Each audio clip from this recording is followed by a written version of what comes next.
সম্মানিত সুধী, আমি জানতে চাচ্ছি আপনারা এখানে আসতে পেরে বসতে পেরে খুশি না বেজা? অত্যন্ত গুরুত্বপূর্ণ একটি মজলিস, ফজিলতপূর্ণ একটি মজলিস, যেখানে যতক্ষণ প্যান্ডেলটার ভিতরে এবং এরিয়ার ভিতরে থাকবেন কোরআনের কথাগুলি শোনার জন্য, আমি মনে করি ততক্ষণ আসমান থেকে রহমত নাজিল হবে। নাযালাত আলাইহিমুস সাকিনা, উপর থেকে রহমত নাজিল হইতে থাকবে। যতক্ষণ প্যান্ডেলটার ভিতরে বসা থাকবেন ততক্ষণ গুনাহ না হওয়াটাই সম্ভব। প্যান্ডেলটার বাহিরে গেলে গুনাহ হওয়া আসা সম্ভব।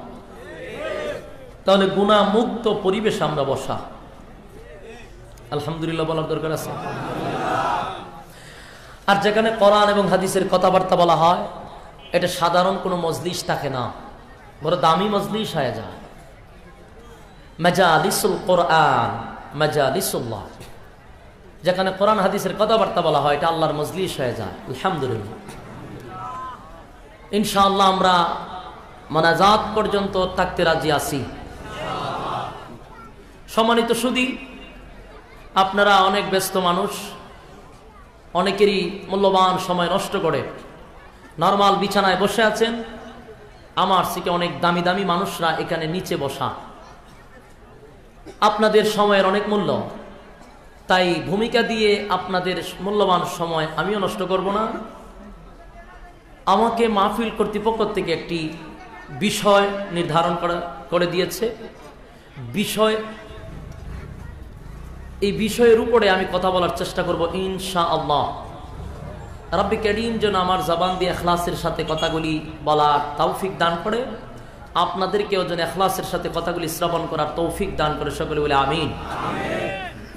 আপনারা জানেন আমাকে একটি সাবজেক্ট দেওয়া হয়েছে রাসূলের শান মান নিয়ে। আমরা জানি রাসূল সাল্লাল্লাহু আলাইহি ওয়াসাল্লামের আলোচনা করতে গেলে প্রথমত আমাদের জানা দরকার আমাদের প্যারা নবী মুহাম্মদুর রাসূলুল্লাহ সাল্লাল্লাহু আলাইহি ওয়াসাল্লাম এই পৃথিবীতে কতদিন ছিলেন, সেটা আমরা মুসলমান হিসেবে জানা দরকার আছে না নাই? আমাদের রাসূল এই পৃথিবীতে কতদিন ছিলেন? 63 বছর। কয় বছর? 63 বছর এই পৃথিবীতে ছিলেন। তাহলে রাসূলের জীবনে আলোচনা করার আগে আমাদের রাসূল কয় বছর এই পৃথিবীতে ছিল সেটা আমাদের জানা দরকার। আমরা সকলেই জানি 63 বছর রাসূল এই পৃথিবীতে ছিলেন। 63 বছরের জীবনীটাকে 3টা ভাগে ভাগ করা হয়েছে। বলুন কয় ভাগে? 3 ভাগে ভাগ করা হয়েছে। আমরা যদি এই বিষয়ে আলোচনা শুনতে চাই তাহলে মনোযোগ সহকারে 3টা বিষয়, 3টা অধ্যায় আমাদের দিলের কান লাগায় শ্রবণ করার চেষ্টা করব ইনশাআল্লাহ। মনোযোগী চাই, আপনাদের মনোযোগীর উপরে আলোচনা ডিপেন্ড করবে ইনশাআল্লাহ। সম্মানিত সুধী, 3টা ভাগে ভাগ করা হয়েছে। এর প্রথম অধ্যায় প্রায় 40 বছর, ক্বাবলা নবুয়ত, 40টা বছর, এটা প্রথম অধ্যায়। দ্বিতীয় অধ্যায় 13 বছর মক্কি জিন্দেগি। তৃতীয় অধ্যায় 10 বছর মাদানী জিন্দেগি। সর্বমোট কয় বছর? 63 বছর। তো 40 বছর রাসূলের জন্ম থেকে নিয়ে ওফাতুন নবী পর্যন্ত, এই 40 বছরটাকে বলা হয় মিলাদুন নবী।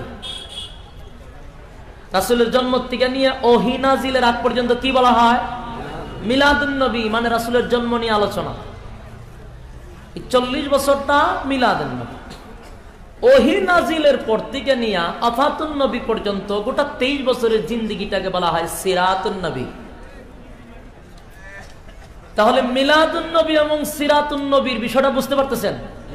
40 বছর মানে ওহী নাজিলের আগ পর্যন্ত এটাকে মিলাদুন নবী বলা হয়, আর ওহীর পর থেকে ওফাতুন নবী পর্যন্ত এটাকে সিরাতুন নবী বলা হয়। মিলাদুন নবী যে বিষয়টা, গোটা 40 বছর মিলাদুন নবী, এটা উলামায়ে কেরামদের সাথে আপনারা জিজ্ঞাসা করবেন, এবং আপনারা যদি বিশ্বনবীর জীবনী পড়েন অথবা কোরআন হাদিস যদি বাংলা অনেক সময় অনেকে পড়ে, প্রচুর স্টাডি অনেকে করে, দেখে নিবেন গোটা 40 বছরের জীবনীটাতে পালনীয় কোনো সাবজেক্ট নেই, এটা আলোচ্য। বলুন 1 থেকে 40 বছর পালনীয় না আলোচ্য? পুরাটাই আলোচ্য। এখানে অনেকে আমরা বলি পালন করতে হবে, লাফালাফি ডিগবাজি দেই। মূল কথা হলো এখানে আপনার ভাবা দরকার, আপনার প্রচুর স্টাডি করা দরকার। আপনি তো পড়েন না, পড়েন তো বাপ দাদাদের ইচ্ছা। তাই 1 থেকে 40 বছরের পুরা জীবনের অনেক বই আছে, যারা বাংলা পারেন বাংলা বইরা নেবেন। এই গোটা 40 বছর তো ওহী নাজিল হয় নাই। এই 40 বছরটা পুরাটাই হলো আলোচ্য, সেটা পালনীয় না। আর 40 বছরের পরে ওহী নাজিল হওয়ার পর থেকে নিয়ে ওফাতুন নবী পর্যন্ত পালনীয়। এটা শুধু আলোচ্য হইলেই চলবে না, সাথে পালনীয়। আমার কথা কি বুঝতেছেন? বুঝলে হ্যাঁ না বলেন। তাহলে একটা আলোচ্য আর একটা পালনীয়, দুইটা কি এক? এখন আপনি যে আলোচ্য বিষয় মানে আলোচনা যে করবেন, আল্লাহর রাসূল বলেন কেউ যদি মিলাদুন নবী নিয়ে আলোচনাও করে, আল্লাহ রাব্বুল আলামিন তার আমল নামার মধ্যে নফল ইবাদত বন্দেগীর সওয়াব লিখে দিবে। রাসূলের জীবনী নিয়ে আলোচনা করলে কি হয়? নফল ইবাদত বন্দেগীর সওয়াব হয়। আরো শুনলে আশ্চর্য হবেন, রাসূলের প্রস্রাব পায়খানা নিয়ে আলোচনা করলেও আমল নামায় নফল ইবাদত বন্দেগীর সওয়াব দেয়। 1 থেকে 40 বছর এটা পালনীয় নয় কেমনে, সেটা আমি আপনাদেরকে একটু সময় দিলে বোঝানোর চেষ্টা করব, আমার ক্ষুদ্র জ্ঞানে যতটুকু আমি পাইছি। 1 থেকে 40 বছর রাসূল ছিলেন নীরব, শুধু জীবন যাপন করছে। নামাজের কথা বলছে, হজের কথা বলছে, যাকাতের কথা, সুদের বিরুদ্ধে, ঘুষের বিরুদ্ধে। আমার আওয়াজ প্যান্ডেলে যায়নি, আল্লাহ না জানে। তাহলে আওয়াজ দেন না কেন? চিন্তা পড়ে গেছে গা। আওয়াজ দেয় না কেন জানেন? চিন্তা করছে বাড়ি লো আপনার হবিগঞ্জে, বক্তাও শুধু চেয়ারের অর্ধেক হইছে, এবারটার সময় তো জোরে জোরে আওয়াজ দিলে যদি দাম বাইরা জায়গা। আপনারা দাম বাড়াইলো কি তার না বাড়াইলো কি, আমি তো হবিগঞ্জের হই। এখানে কি দাম লোয়ার লেগে আইছি? 64 জেলায় যে দাম দেয় আলহামদুলিল্লাহ, নিজের এলাকাত বেশি বাপ দেখানি নাই, এটা আমার এলাকা। আমি তো আপনারা নিজের মনে করি, কিন্তু আপনারা হ্যাঁ না বললে যে আমার দাম বাড়বো এমনটা না। কথা বলার একটা উৎসাহ জাগবে, কথা বলার আগ্রহটা জাগবে, যে আমি যে কথা বলতেছি অবশ্যই আমার কথাগুলি রিসিভ হচ্ছে। আর একবারে যদি চুপ ভাবলই আপনারা বসে থাকেন, তো আমি বুঝবো যে আমার কথাগুলো রিসিভ হচ্ছে না। আল্লাহর রাস্তে আমার দাম বাড়ানোর দরকার নেই, আপনারা শুধু আওয়াজটা দিয়ে। সম্মানিত শুধু এখন আসুন, 1 থেকে 40 বছর রাসূল ছিলেন নীরব। রাসূল সুদের বিরুদ্ধে কথা বলে নাই, ঘুষের বিরুদ্ধে কথা বলে নাই, তারপরে নামাজের কথাও বলে নাই, ফরদার কথাও বলে নাই। গোটা 40 বছরটা ছিল কি? নীরব জীবন যাপন। 1 থেকে 40 বছর নীরব ছিলেন, দিনের দাওয়াত দেন নাই। প্রশ্ন হলো, সমস্ত নবী রাসূলগণকে আল্লাহ পাঠাইছেন দিনের দাওয়াত দেওয়ার জন্য, দিন প্রচার করার জন্য। উনি 40 বছর দাওয়াত দিলেন না কেন? উনার জীবনের 2 ভাগ সময় চলে গেছে দাওয়াত ছাড়া, ঠিক না? 63 বছরের মধ্যে 2টা ভাগ চলে গেছে শুধু দাওয়াত ছাড়া। দাওয়াত দিলেন না কয় বছর? 40 বছর। দাওয়াত দিলেন কয় বছর? 23 বছর।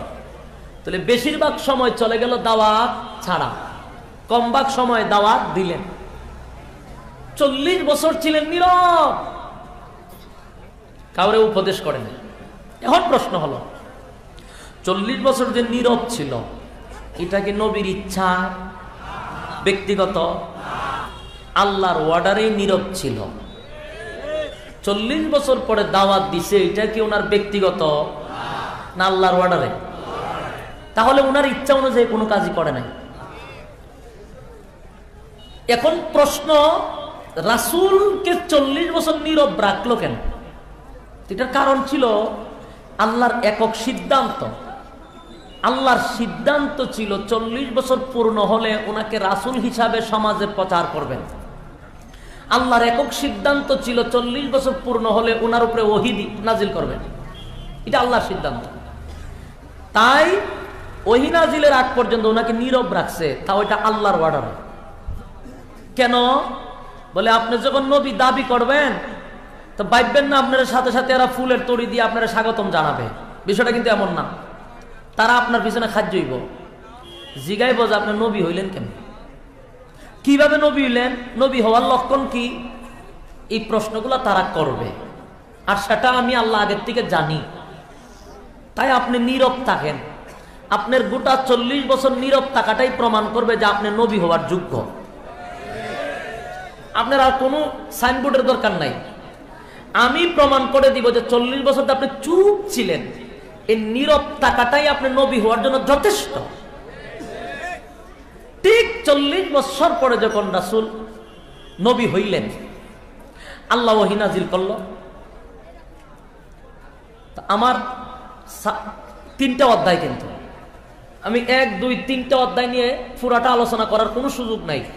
শুধু টাচ দিয়ে যাব 3টা অধ্যায় থেকে। এক একটা অধ্যায় শেষ হবে, আমার আলোচনা কিন্তু কমে আসবে। 3য় অধ্যায় যাব, বয়ান শেষ। কথা বুঝতেছেন? আমরা আসি কোন অধ্যায়ে? 1 নম্বর, প্রথম অধ্যায়। 1 থেকে 40 বছর রাসূল নীরব ছিলেন আল্লাহর হুকুমে। এই 40টা বছর নীরব থাকার কারণে রাসূলের কোনো শত্রু ছিল না, রাসূলের কোনো বিরোধিতা কেউ করে নাই, কেউ না।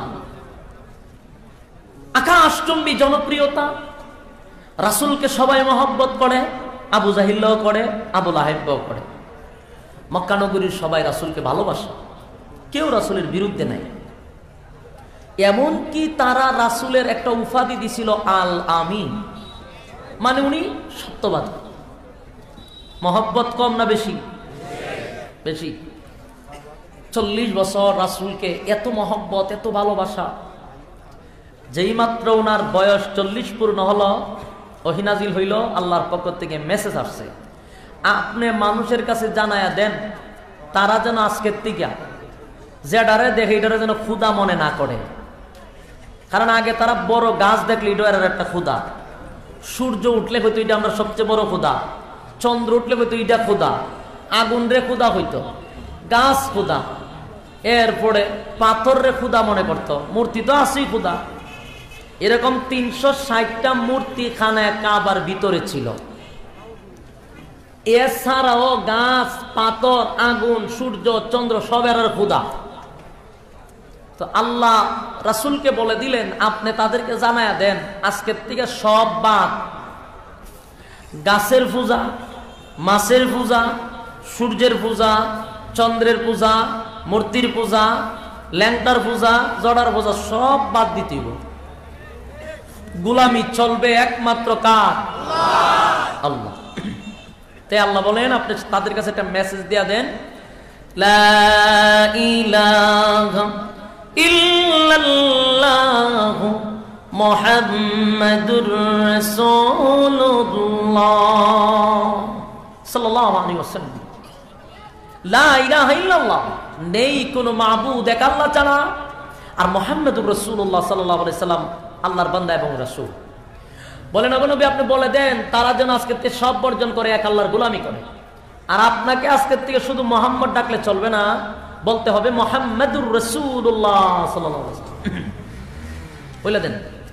রাসূল 40 বছর পূর্ণ হওয়ার পরে যখন তাদের কাছে এই প্রস্তাব দিলেন যে শোনো আজকের থেকে এক আল্লাহর কথা মানতে হবে, জায়গায় বেজাগায় সেজদা দিলে চলবে না, যেখানে মনে সেখানে মাথা টেকাইলে চলবে না, আল্লাহর কুদরতি পা ছাড়া কোথাও সেজদা দেওয়া যাবে না, মাথা নত করা যাবে না।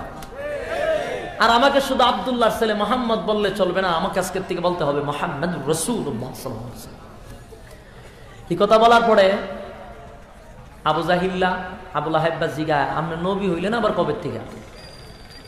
কালকে না আমরা সাথে খাইলেন, ঘুমাইলেন, বাজারও গেলেন, কথাবার্তা কইলেন, তখন হঠাৎ করে নবী হইলেন কেমন?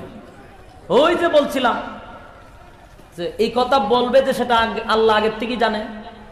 এবার আল্লাহ শিখাই দিলেন আপনি বলেন 40 বছর যে নীরব ছিলাম, এই গোটা 40 বছরের ভিতরে কি আমি নবী হওয়ার জন্য যতগুলা যতগুলা সার্টিফিকেট দরকার সব 40 বছরের নীরব জীবন তাকাইলেই প্রমাণ করবে যে আমি নবী হওয়ার যোগ্য।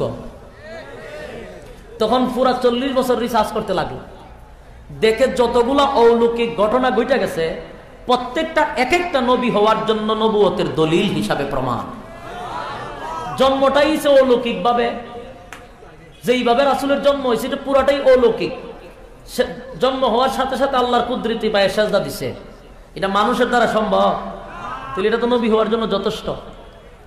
রাসূল দুনিয়াতে আসার পরে উনাকে পাথরে চুম্মু দেয়, উনারে গাছে সালাম দেয়, উনি রাস্তা দিয়ে বাহির হইলে ওনার শরীরে রুদ্র লাগে না, মেঘমালা ওনার পিছনে পিছনে দৌড়ায়। এটা কোনো মানুষের দ্বারা সম্ভব? তো নবী হওয়ার জন্য এটি যথেষ্ট। তো এটা আমি কয়টা বলবো, এরকম অহর ঘটনা গইটা গেছে। আবু জাহেল আবু লাহাবরে বলল এই নীরব জীবন প্রমাণ করে আমি নবী হওয়ার যোগ্য। এখন তারা চিন্তা করলো যে মুহাম্মদ তুমি যে বক্তব্য দাও, তুমি তো জ্ঞানী, তুমি তো ভালো মানুষ, তোমার মতো জ্ঞানী মানুষ আরব জগতে কেউ নাই, সেটা আমরা বিশ্বাস করি। কিন্তু তুমি এখন যে বক্তব্যটা দিছ যে সমস্ত খুদা বাদ এক আল্লাহর গোলামি করতে হবে, এটা আমরা যুক্তিতে ধরছে না। কেন ধরছে না? কারণ আমরা 360টা খুদা অলরেডি খানায় কাবার ভিতরে বন্দি করে তৈছি। কয়টা? 360টা খুদা আমরা আছে। এই 360 জন খুদায় মিললেও আমরা সমস্যার সমাধান করতে পারতেছে না। আমরা আরো নিয়ত করতেছি আমরা আরো কয়েকজন খুদা বানাবো, কারণ এই খুদা খাবার দিতেছে না। এই জায়গার মধ্যে তুমি কইতেছো এক আল্লাহ, তুমি যদি বলতা যে অন্তত পক্ষে 600 খুদা তোমার দলে আছে, তখন আমরা চিন্তা করতাম হ্যাঁ আমাদের তো খুদা কম, যেহেতু মুহাম্মদের খুদা বেশি তাহলে আমরা খুদা বাদ, মুহাম্মদের দলে আমরা যোগ দেই। কিন্তু তোমার তো পুরা কথাই বোঝা যেতে যে তুমি অসুস্থ, এটা কোনো সুস্থ মানুষের কথা না। নাউজুবিল্লাহ। অসুস্থ কেন বললেন? খবরটা সাউন্ডটা অন্তত পক্ষে স্টেজও বাড়ান, গলায় ধরতে বাড়ান। সম্মানিত সুধী, এদের যুক্তিটা হলো এক কুদায় কেমনে আমরা সমস্যার সমাধান করবে, 360 জনই পারে না, এই কথা আমরা যুক্তি এতে ধরছে না। 2 নম্বর হলে তুমি হঠাৎ করে রাসূল হয়ে গেছো, সারা জীবন আব্দুল্লাহর ছেলে মোহাম্মদ, ওহন হয়ে গেছো রাসূল। তো তুমি সুস্থ থাকলে এক কথা, সুস্থ না থাকলে আরেক কথা। আমাদের সন্দেহ জাগে তুমি অসুস্থ, নাউজুবিল্লাহ। তোমার ভালো চিকিৎসার দরকার, আমরা চাইলে তোমার ভালো চিকিৎসা করাবো। হঠাৎ করে ভালো মানুষ নষ্ট হয়ে গেছে। রাসূল বললেন আমি পুরনো সুস্থতা নিয়ে কথা বলতেছি এবং একটা কথা আমার মন থেকে বলতেছি না, সব আমার মালিকের অর্ডারে আমি কথা বলতেছি। তো লম্বা ভূমিকা হয়ে যাবে, কিন্তু ভূমিকাটা না বললেও আপনারা আলোচনাটা পুরাটা বুঝবেন না, যেহেতু একটা সাবজেক্ট দিছে, বিষয়টা একটু বোঝা দরকার, বিরক্ত হবেন না। সম্মানিত সুধী, এই মুহূর্তে আবু লাহাব মানে রাসূলের আপন চাচা দাঁড়ায় বলল তুমি সুস্থ হইয়া যদি এই সমস্ত অবাঞ্ছক কথাবার্তা বলো তাহলে এটা কিন্তু আমরা প্রতিবাদ করতে জানি। আমাদের দেবদেবী নিয়ে তুমি কথা বলবা, তুমি আমাদের পূর্বপুরুষদের ধর্ম নিয়ে কথা বলবা, আর আমরা বসে আঙ্গুল চুষবো, এটা হতে পারে না। এরকম কথা বললে আমরা তার পদক্ষেপ নিব। এই বইলা ওই যে কিছু মানুষ দেখবেন চৌকে রক্ত নাই, আমরা গ্রাম্য ভাষা বলে, আপনারা সোনারঘাট বলেনি যে এর চৌকো রক্ত নাই, হয়নি? ঠিক এর মধ্যে একটা ছিল আবু লাহাব, এর চৌকো রক্ত নাই। এ উইটা কয় সুস্থ হইয়া কথা বললে একেবারে মেরালাম ভাত্তর দিয়ে ইটা দিয়া। এইভাবে রাসূলকে একটা দমক দিলেন এবং হুমকি দিলেন মারার, যে ভবিষ্যতে যদি আমাদের দেবদেবী নিয়ে কথা বলো তাহলে কিন্তু আমরা পদক্ষেপ নিব, কর্মসূচি নিব তোমার ব্যাপারে। রাসূলকে হুমকি টুমকি দিছে, রাসূল কোনো প্রতিবাদ করছে না। কিন্তু এর জবাবে আল্লাহ একটা কমপ্লিট সূরা নাজিল করছিল, সূরা লাহাব, দাঁত ভাঙ্গা জবাব দিয়ে দিছে। এই আলোচনাতে গেলাম না। তো এখন রাসূল তো এই মজমা তো শেষ, মজলিস ভেঙে গেছে। কেউ কেউ বলতেছে আহারে এতদিন ছেলেটা খুব ভালো ছিল, হঠাৎ করে মাথার কোনো সমস্যা হয়েছে, উল্টা পাল্টা বলতেছে। বিভিন্ন মানুষ বিভিন্ন ধরনের কথাবার্তা বললে চলে যেতেছে। আবার কেউ কেউ কইতে হইতেও পারে, মানে এক একজনের এক এক মত। মজলিস ভেঙে গেল। রাত্রে গোপন বৈঠক, আবু জাহেল, আবু লাহাব, উতবা এরা যারা ছিল সব, তারা বলতেছে মুহাম্মদ এতদিন খুব ভালো ছিল, আমরা তার সম্মান করতে করতে মাথায় তুলছি, এখন আমাদের বাপদাদার ধর্ম নিয়ে কথা বলতেছে, বলতেছে এক আল্লাহর কথা মানতে হবে, তার রাসূল হিসাবে মানতে হবে। আমরা যদি সবই মানি তাহলে তো নেতৃত্ব তার হাতে চলে যায়, আমরা তো এককভাবে রাজত্ব আর করতে পারবো না। সুতরাং রাজত্ব একা করার জন্য যা যা করা দরকার তা তা করতে হবে। কথা বুঝতেছে? রাসূলদের সত্যবাদী, রাসূলদের মিথ্যা বলে নাই, এটা মনে প্রাণে তারা বিশ্বাস করছে। রাসূলদের নবী হওয়ার যোগ্য এটা মনে প্রাণে বিশ্বাস করছে, কিন্তু কোন কারণে একমত না? রাজত্ব করতে পারবে না, এককভাবে গদি চালাইতে পারবে না। চিন্তা করলো মুহাম্মদের কথা মানলে লিডার হবে মুহাম্মদ, আমরা তো এটা ছাড়তে পারবো না। শুরু হয়ে গেল আন্দোলন, তুমুল আন্দোলন শুরু হয়েছে। এটা কবে থেকে? দ্বিতীয় অধ্যায়ে, খেয়াল রাখবেন, প্রথম অধ্যায় শেষ, বিস্তারিত আলোচনা করার সুযোগ নাই। কত নম্বর আছি? দ্বিতীয় অধ্যায়। আন্দোলন শুরু হয়ে গেছে গোটা মক্কা নগরীতে। আল্লাহর নবী দাওয়াত দেয় ওই দিকে, লা ইলাহা ইল্লাল্লাহু মুহাম্মাদুর রাসূলুল্লাহ। আল্লাহর নবী দাওয়াত দেয়, বলো লা ইলাহা ইল্লাল্লাহ, নেই কোনো মাবুদ এক আল্লাহ ছাড়া। লা ইলাহা ইল্লাল্লাহ, নেই কোনো মাবুদ এক আল্লাহ ছাড়া। এক খোদার পর দুই খোদায়ার, তিন খোদা মোরা কিছু মানি না। বলো লা ইলাহা ইল্লাল্লাহ, বলো লা ইল্লাল্লাহ, নেই কোনো মাবুদ এক আল্লাহ ছাড়া, নেই কোনো মাবুদ এক আল্লাহ ছাড়া। এক খোদার পর দুই খোদায়ার, তিন খোদা মোরা কিছু মানি না। বলো লা ইলাহা, জোরে বলো লা ইলাহা। হাসবি রাব্বি জাল্লাল্লাহ, মা ফি কলবি গায়রুল্লাহ। হাসবি রাব্বি জাল্লাল্লাহ, মা ফি কলবি গায়রুল্লাহ। শুধু মাবুদ তুমি এক আল্লাহ। বলো লা ইলাহা ইল্লাল্লাহ, বলো লা ইলাহা। আরে নবীজি দাওয়াত দিচ্ছেন লা ইলাহা ইল্লাল্লাহ, চতুর্দিকে নবী দাওয়াত দেয়। ওইদিকে আবু জাহেল আর আবু লাহাব খালি বৈঠক করে। মুহাম্মদের ডাইরেক্ট তো কিছু বলা যাবে না, প্রচুর জনপ্রিয়তা আছে, তার প্রচুর সমর্থক আছে, হঠাৎ করেই তার ব্যাপারে পদক্ষেপ নেওয়া যাবে না। কিন্তু মুহাম্মদ যে কোন আল্লাহর দাওয়াত দেয় সেটা আমরা ভালো করে জানি। আরে মুহাম্মদ যে সত্য নবী সেটাও তো আমরা জানি, কারণ 40 বছরের ইতিহাস আমরা ভুলে যাইনি। তার জন্মের সময় যে অলৌকিক ঘটনাগুটি ঘটে গেছে সেগুলো আমরা ভুলে যাই নাই। এর দ্বারাই প্রমাণ হয় উনি নবী হওয়ার যোগ্য, এবং যে আল্লাহর মেসেজ দেয় সেটাও সত্য। কিন্তু আমরা যদি মানি রে, তাহলে আমাদের রাজত্ব থাকে না। আমরা যেমনে মনে চাই এমনি চলতে পারবো না। শুরু হয়ে গেল আন্দোলন আমার নবীর, তোমার নবীর বিরুদ্ধে। কিভাবে আন্দোলনটা শুরু করছে একটু মনোযোগ দিয়ে শুনবেন। কি পলিটিক্স তারা চিনত, কি পরিমাণ মাথা তাদের ছিল।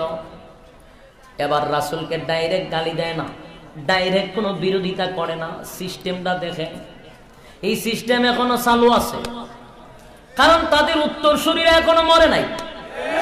আবু জাহেলের নাতি পতি একটাও দুনিয়াতে যায় নাই, এদের বংশ বিস্তার আছে না নাই?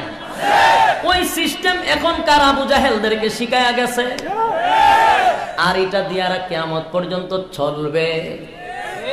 এই জন্য ইয়াদ রাখবেন, কোরআন বিশেষ কোন প্রেক্ষাপটে নাজিল হয়, কিন্তু তার হুকুম কিয়ামত পর্যন্ত থাকে। তার একটা এক্সাম্পল, জ্বলন্ত প্রমাণ আমি আপনাদের সামনে তুলে ধরতেছি সহজে বোঝার জন্য।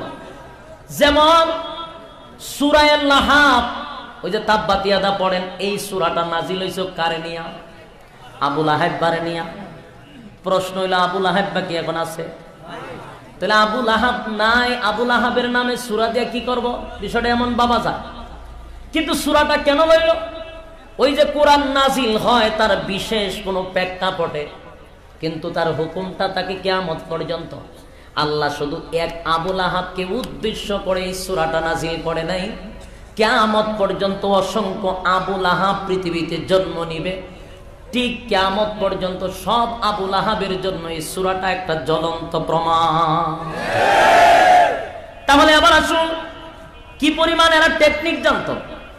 প্রথম একটা ঘোষণা দিল তারা, রাষ্ট্রীয়ভাবে একটা ঘোষণা দিছে, এতদিন যারে আমরা কলিজাত থেকে মহব্বত করতাম, বিশ্বাস করতাম, আল আমিন বলতাম, লোকটা হঠাৎ করে অসুস্থ হয়ে গেছে, মাথায় সমস্যা, পাগল হয়ে গেছে। নাউজুবিল্লাহ। আমার পরে কইেন, ছোট বক্তা দেখলে যত ঝামেলা, এহিনি করে না, বেশি গুলো দাম বেড়েছে। আরে যুবক ভাই, আমি কথাগুলি বলবো আর আপনি বাস্তবের সঙ্গে একটু মিলাইবেন, কারণ তাফসীরটা হয় প্রেক্ষাপটের সাথে মিলাইতে হবে আপনার। কারণ কেন প্রেক্ষাপটের সাথে মিলাইবেন? কোরআন কি এটা আধুনিক না? কথা হয় না? কোরআন এমন একটি গ্রন্থ ১৫০০ বছর আগের মানুষের সাথে মিশছে, ১৫০০ বছর পরের মানুষের সাথে মিশে, কিয়ামত পর্যন্ত এটা মিশা যাইব। তাহলে এবার আসুন, আল্লাহ রাব্বুল আলামিন বলেন কোরআন এমন একটি গ্রন্থ যেটা অতীত, বর্তমান, ভবিষ্যৎ সব এটার ভিতরে আল্লাহ ঢুকায়া দিছে। আপনি কোরআনে অতীতে যাইবেন, অসুবিধা নাই, বর্তমানে আসবেন, প্রেক্ষাপটের সাথে পুরোটা মিল, আবার অতীতে যাইবেন, সব মিল, কোনো অসুবিধা নাই। এর যুবক ভাই, তাদের টেকনিকটা দেখেন। আল্লাহর নবীর একটা ঘোষণা দিয়া দিল, উনি পাগল, উনি পাগল, অসুস্থ হয়ে গেছে, আমরা কিন্তু এখন তার কথা মানব না। এতদিন মানছি, এখন মানব না। এখন আর আমরা মানতে পারি না। খুব চালাক দেখেন, ডাইরেক্ট কিন্তু গালাগালি করছে না, ডাইরেক্ট কিন্তু ওনার বিরুদ্ধে কথা বলছে না, ওনারে পুরাপুরি একটা ব্রেকমেইল করে ফেলাইছে। কথা বুঝতেছেন না? ব্রেকমেইল করছে, পাগল বইলা, অসুস্থ বইলা। তার উদ্দেশ্য কি জানেন? মানুষের বাপ মূর্তি নষ্ট করার জন্য। আপনি আমার কথাগুলি মনোযোগ দিয়ে শুনেন, পুরাটা বাস্তব বর্তমান পরিস্থিতির সঙ্গে হুবহু মিলে যাবে ইনশাআল্লাহ। ওনারা ব্রেকমেইল করলো রীতিমতো, পাগল বইলা, অসুস্থ বইলা, গোটা রাষ্ট্রে মানে প্রচার প্রসার করে দিয়েছে। তার কারণ মানুষ ওনার কাছ থেকে দূরে থাকার জন্য। এরে আমরা যদি ডাইরেক্ট বলি মুহাম্মদ মিথ্যাবাদী, সমাজে এই কথাটা গ্রহণযোগ্য হবে না। সারাটা জীবন আমরাই বলছি সত্যবাদী সত্যবাদী, এখন যদি বলি রে উনি মিথ্যাবাদী, সমাজে খাইব না। তাই এরা ডাইরেক্ট নবীরে ব্রেকমেইল করে বলছে উনি তো পাগল হয়ে গেছে, হঠাৎ করে মাথায় সমস্যা, উল্টা পাল্টা বলে। এরা মাথা যদি ঠিক হইতো, ৩৬০টা খুদা খানায় কাবার ভিতরে বন্দি কইরা রাখছি, খুদা যেন দৌড় দিয়া না যাইতে পারে। এত খুদা রাখছি, খুদায় আমরার সমস্যার সমাধান করতে পারতেছে না, আরো খুদা বানাবো, আরো খুদা বানাবো, টেনশনে আছি। এই মুহূর্তে মোহাম্মদ বলে একজন খোদায় নাকি সমস্ত সমাধান করে দিবে। এর দ্বারাই বোঝা যায় মোহাম্মদের মাথা ঠিক নাই, পাগল পাগল বইলা সমাজে দিল প্রচার কইরা। খুব খেয়াল করবেন কেন পাগল বলছে, খেয়াল করবেন কেন পাগল বলছে। মানুষকে নবীর কাছ থেকে দূরে সরানোর জন্য, মানুষ যেন নবীর কাছে না আসে পাগল শুই না। আল্লাহর পয়গম্বর প্রতিদিন দিনের দাওয়াত লইয়া মানুষের দ্বারে দ্বারে যায়, কালেমার দাওয়াত লইয়া যায় গো। মানুষ নবীরে পাগল পাগল বইলা তারায়া দেয়, শুধু তারায়া দেয় না, এমনকি পাথর মারে, নির্যাতন করে, অপমান করে, নবীরে মারে, অপমান করে, পাগল পাগল বইলা তারায়া দেয়। একবার আল্লাহর নবী কান্না শুরু করে দিলেন চোখের পানি ছেড়ে দিয়া। আল্লাহ ডাক দিয়া বলেন, হাবিব কেন কান্দেন গো? আমি সব বরদাস্ত করতে পারি গো নবী, আপনার কান্নাটা আমি বরদাস্ত করতে পারি না। বলেন না আপনি কেন কান্দেন? আল্লাহর নবী ডাক দিয়া বলেন, মালিক রে আমি কেন কান্দি তুমি কি জানো না? কেন আমারে জিগাও? আল্লাহ বলেন, বন্ধু আমার আপনার জবান থেকে শুনতে যে আমি মালিকের বড় ভালো লাগে। আল্লাহর নবী ডাক দিয়া বলেন, মালিক আমি কান্দি গো, আমার ব্যথা লাগছে, কলিজায় বড় আঘাত লাগছে রে মালিক, আমার কলিজায় বড় আঘাত লাগছে। তুমি যে আমার দায়িত্ব দিয়া দুনিয়ার জমিনে পাঠাইলা, এটা যে বিশাল এক দায়িত্ব, ছোট খাটো কোনো দায়িত্ব না। আমি কোন কায়নাতের নবী, নবীদের নবী, সমস্ত নবীকুলের সম্রাট, আমারে তুমি বানাইয়া দুনিয়ার জমিনে পাঠাইছো খাতামান নবিয়্যিন হিসাবে, ইসলামটাকে কমপ্লিট করে রাখার জন্য। এখন আমি দ্বীনের দাওয়াত লইয়া যাই, মানুষ আমারে পাগল বলে, আমার কষ্ট লাগে না। মানুষ আমারে ঢিল মারে, পাথর মারে, অপমান করে, আমার কোনো কষ্ট লাগে না। আমার যখন পাথর মারে আমার উপরে কষ্ট লাগে, চামড়া যখন ফেটে যায়, রক্ত বাহির হয়, শরীরে কষ্ট লাগে, কিন্তু অন্তরে ব্যথা লাগে না। কিন্তু আজকে আমার কলিজায় বড় আঘাত লাগছে, তাই ব্যথাই ব্যতীত হইয়া আমি নবী কান্দি। কেন কান্দেন? আল্লাহর হাবিব ডাক দিয়া বলে, মালিক এই পৃথিবীতে আসার পরে আমার বাবারে আমি দেখলাম না। বাবা তো পৃথিবীতে আসার আগেই বিদায় হয়ে গেল। পৃথিবীতে আসার পরে আমার মার সঙ্গে ভালো করে থাকতে পারলাম না। বাবার কবরটা জিয়ারত করতে গিয়া বড় আশা লইয়া, মারে লইয়া বাবার কবর জিয়ারত করতে আমি গেলাম মদিনা। সেখানে আমার বাবার কবর জিয়ারত করতে গিয়ে আমার মাকেও আমি হারায় ফেললাম। এ যে ভীষণ যন্ত্রণা। বাবার কবর জিয়ারত করতে গিয়ে নবী তার মারও বাবার কবরের পাশেই দাফন করে আসছে। এটা বড় কঠিন একটা বিষয়, বড় ব্যথা। ছোট বাচ্চা নবীর বয়স তখন 6 বছর কি 7 বছর। এই বয়সে বাবার কবর জিয়ারত করতে গিয়া হায় রে, মার শরীরে প্রচন্ড জ্বর। এরে মানি সেদিন আমার মারে হারাইছি। তার কিছুদিন পরে আমার দাদা দুনিয়ার থেকে চলে গেল, যার কাছে আমি লালন পালন হচ্ছিল। দাদাটাও চলে গেল, হায় রে কষ্ট। তারপরে অনেক বছর আমার চাচা আমারে লালন পালন করলো, একটার পর একটা আমার উপরে বিপদ। এরে মালিক তারপর আমার এত কষ্ট লাগে নাই, আজকে যে একটা কষ্ট লাগছে। কেমন কষ্ট? বলে আমি যখন দাওয়াত লইয়া যাই মানুষ তো আমারে মারে, কিন্তু ব্যথা লাগেও পড়ে ভিতরে না। কিন্তু আজকে আমার কষ্ট লাগছে মালিক। আমি যখন দাওয়াতটা লইয়া গেলাম, মানুষ আমারে বলতে লাগলো, এ আব্দুল্লাহর ছেলে মোহাম্মদ, তোমার আপন চাচা হলো আবু লাহাব, আপন চাচি হলো উম্মে জামিল। তারা তো তোমার ঘরের মানুষ, তারা তো তোমার ঘরের মানুষ, তারা তোমার কেমনে পাগল কয়। তোমার চাচা এবং চাচি তো আমাদেরকে বলে গেছে তোমার কাছে দাঁড়ে যেন আমরা না যাই। আল্লাহর নবী বলেন, মালিক রে আমার বাবা নাই, চাচারে বাবার মতো মনে করতাম গো। মা নাই, আমি আমার চাচিরে মায়ের মতো মনে করতাম। কিন্তু আমার চাচা এবং চাচি মিলে সারাটা রাত মানুষের কাছে শুধু আমার অপপ্রচারটা করলো। আমি ভালো মানুষটারে পাগল বানাইল, অসুস্থ বানাইয়া মানুষের কাছে কাছে আমার বিরুদ্ধে অপপ্রচার করছে। আমি সেই ব্যথায় ব্যতীত হইয়া কান্দি। তার কারণ হলো তুমি তো একটা দায়িত্ব দিয়া পাঠাইছো, এইভাবে যদি আমার ঘর থেকে আমার বিরোধিতা শুরু করে দেয়, বলো না আমি কেমনে গো তোমার দিনের দাওয়াতটা প্রচার করব, আমি তোমার দিনের দাওয়াত কেমনে প্রচার করব, সেই ব্যথায় ব্যতীত হইয়া তো আমি কান্দি। আল্লাহ ডাক দিয়া বলে, হাবিব কান্দিল্লা গো নবী, কান্দিল্লা, আপনার কান্নার প্রয়োজন নাই, মনে কষ্ট নিবেন না।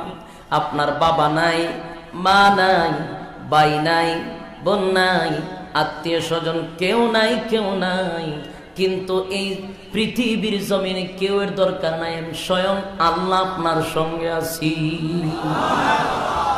আপনি কান্দেন না, কেউ আপনাকে কানলে সান্ত্বনা দিবে না, কিন্তু আমি স্বয়ং আল্লাহ আপনাকে সান্ত্বনা দেই, আপনি কাঁদেন না।